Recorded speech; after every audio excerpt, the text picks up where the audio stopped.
C'est un ouvrage routier d'un autre siècle qui s'apprête à disparaître définitivement du paysage marseillais. C'était plus goudronné dessus. On voyait la ferraille, j'ai compris qu'un jour ou l'autre, ils allaient l'enlever. Après la démolition de la passerelle Capitaine Gèze, les dernières des passerelles métropolitaines Rabateau vont tomber ce week-end.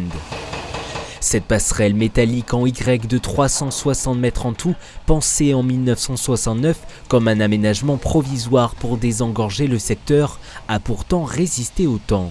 Jusqu'à aujourd'hui, il n'y a pas eu un projet qui a permis à la fois de résoudre la problématique de desserte des quartiers, d'accès, mais aussi de transport qui permettait de réduire la circulation et qui permettait de faire fonctionner ce carrefour sans ces passerelles.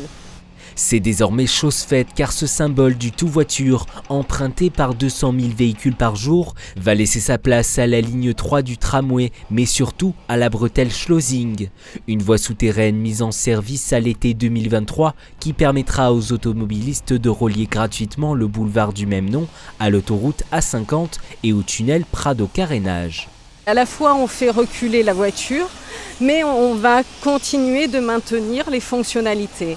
Et en même temps, ce qui est important, c'est l'amélioration de la qualité de vie, puisque avec l'arrivée du tramway, c'est tout un projet d'aménagement paysager également qui va être réalisé, avec des itinéraires pour 2 pistes cyclables, des cheminements piétons élargis, des espaces verts. C'est une véritable coulée verte qui va longer le parc du 26e centenaire.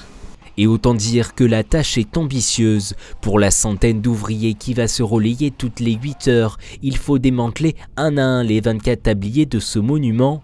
Ces poutres horizontales de 28 tonnes chacune qui permettaient aux voitures de s'élever.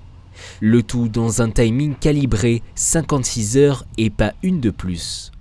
Nous avons commencé à étudier l'opération depuis plus d'1 an. Donc nous avons essayé d'imaginer tout ce qui pourrait se passer, justement, une panne de machine, quelqu'un qui tombe malade, donc avec du matériel de secours et puis du personnel en astreinte qui puisse justement nous permettre de continuer notre activité et finir notre opération dans les temps. À la fin du week-end, ces 400 tonnes d'acier auront débarrassé la place Ferrier. Et si les travaux se poursuivront encore quelques années, la circulation interrompue depuis vendredi soir sera rétablie lundi dès 6 heures dans un schéma modifié.